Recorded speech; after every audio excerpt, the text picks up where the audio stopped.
Je n'ai pas dit que la justice ne devait pas être morale. J'ai dit que le plan de la morale et le plan du droit sont deux plans différents. Les juges doivent juger selon la loi. C'est l'obligation qui leur est faite.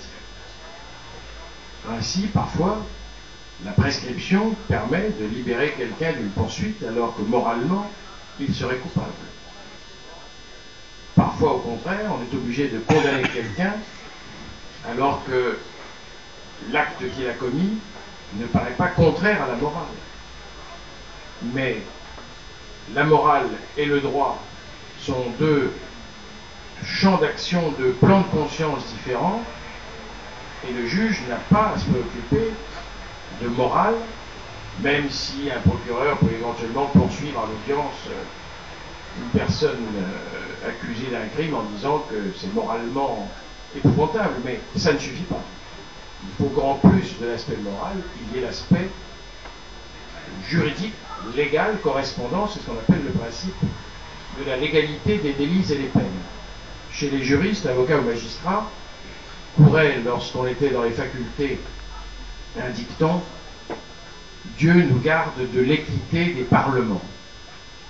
L'équité des parlements, c'est ce qui permettait, sous l'Ancien Régime, au Parlement de juger en ne se préoccupant pas beaucoup, peut-être, ou pas assez, du corps de loi qui existait déjà, car les lois existaient faites autrement, avant la révolution napoléonienne, si j'ose dire, et que cette équité permettait peut-être de juger d'une manière plus complaisante les puissants, comme le disait alors cette fois-ci La Fontaine, vous savez, selon que vous serez puissant ou misérable, les jugements de cour vous feront blanc ou noir.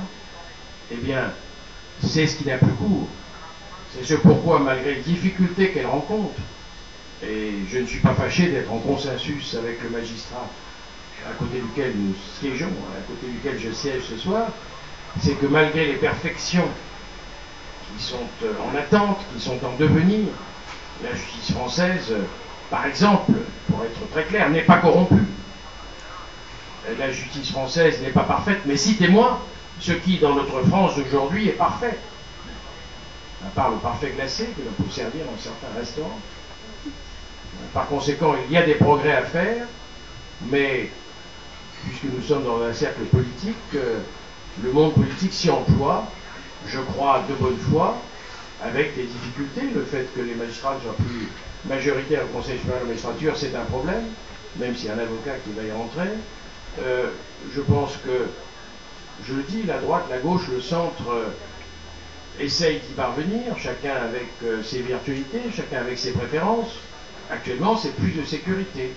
Avant, c'était peut-être plus de liberté. Mais dites-vous bien que de toute façon, il y a des idées communes.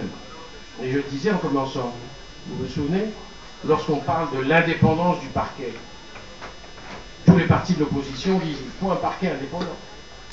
Mais quand ces mêmes partis d'opposition arrivent au pouvoir, ils disent on verra plus tard, on verra plus tard.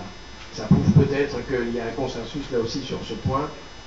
Je pense que nous travaillons ensemble, avocats et magistrats, chacun de notre côté, à l'indépendance de la justice pour les citoyens.